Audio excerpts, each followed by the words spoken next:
Welcome to another interesting video with fun and unknown facts. Hope you will enjoy the video. Let's get started. Please do subscribe for more videos.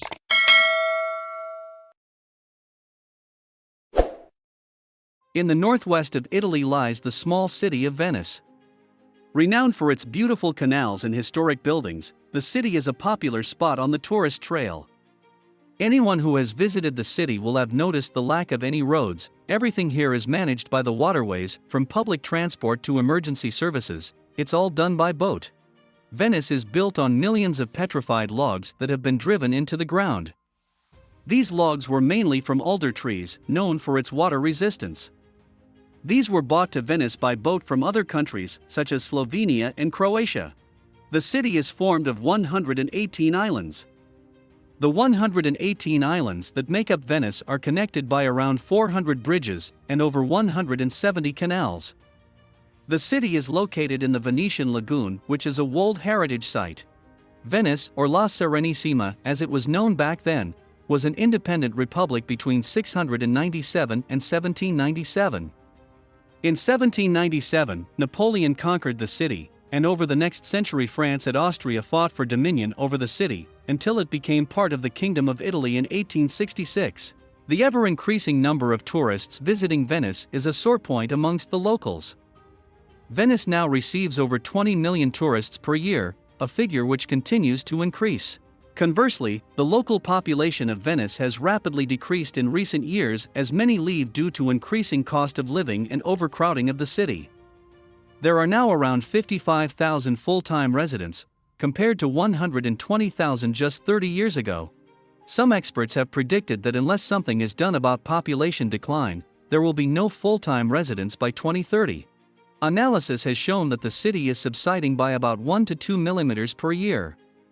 This is due to both natural causes, such as the Adriatic plates upon which Venice sits being driven into the sea, and man-made causes such as the continued extraction of water from the city over the past century.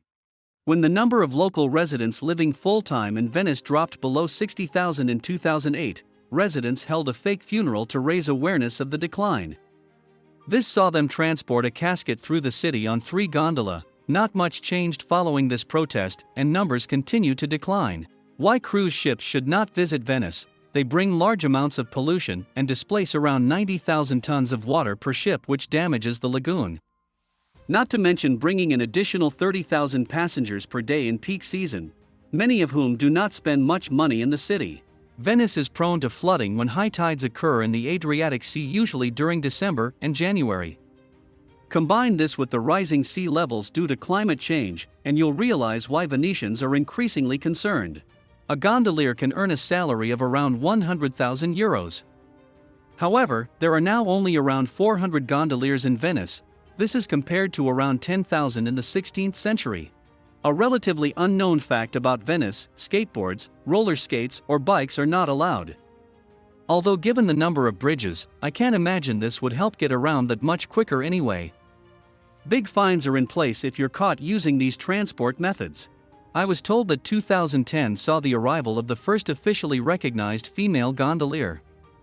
Although this was no the game changer that it was hoped to be. Today, Giorgia Boscolo, the daughter of a gondolier, remains the only female in the profession that has been almost exclusively male for 1,000 years. Another interesting fact about gondolas in Venice: the outside must be painted black according to an old city law. Before this law was passed, gondoliers would decorate their gondolas to attract customers. The current bell tower, one of the most recognized landmarks, was only built in 1912 after the original collapsed in 1902. The collapse was a significant event for Venice at the time, likely the result of a combination of unsuitable foundation, a history of damage from fires and earthquakes, as well as the regular flooding of the square in which it stands. Please do subscribe for more videos.